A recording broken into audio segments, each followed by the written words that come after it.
तोहरा जैसा लड़की बोयावले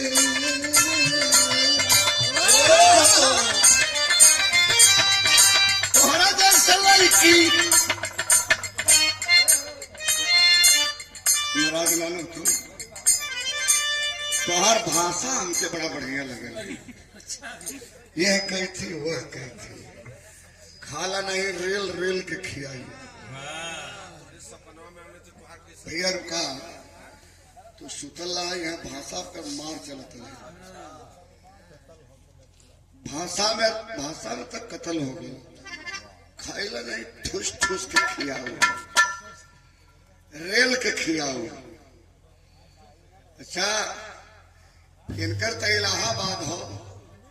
ये रेलब और ठेलब ठूसब कुल चलेगा इलाहाबाद से तन सब प्रतापगढ़ कौशाम्बी और डांग जी बाजा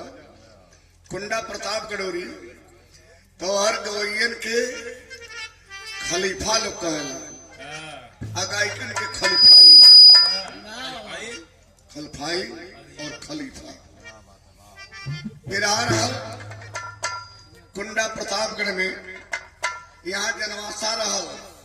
द्वार कुछ दूरी पर रहा हमन गवैया गावत है जा तीन चार के बुढ़ऊ लोग लंबा लंबा लाठी ले ले हमसे कला कस खलीफा शुरू होए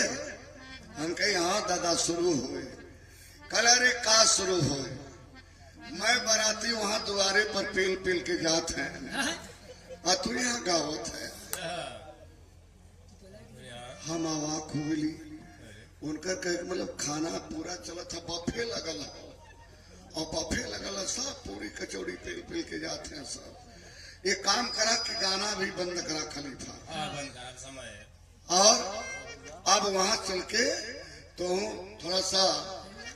जितना इच्छा करो उतना पेलला खलफाइलों के लिए चल के पिलवा दिया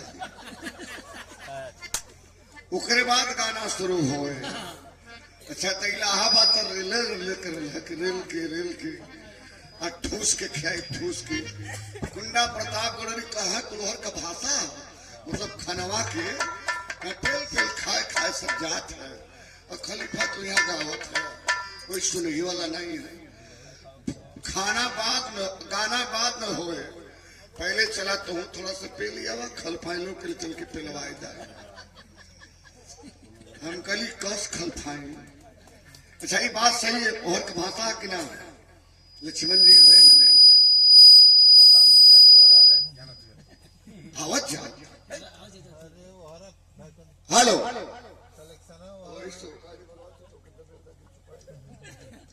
रोजे आवाज जाते लड़का भैया सिटी में तब भाषा का अंतर हो अलग अलग भाषा होला बड़ी खूबसूरत गीत हमरे बाटी में गाओ थो एक बात और बताइए बड़ा चुवत है मन के बड़ा परेशानी में तई डल ले का कहे मास्टर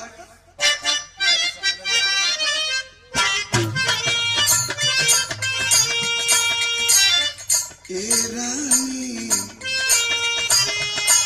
चली जानी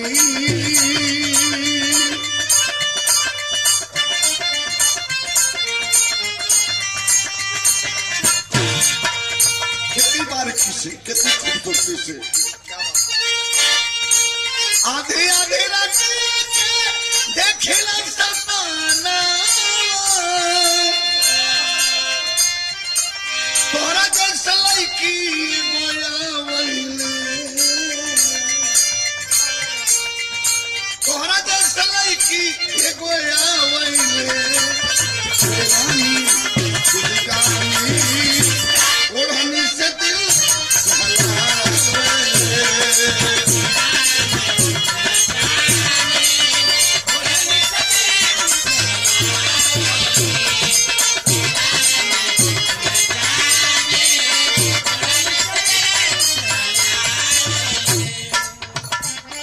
क्यों बनी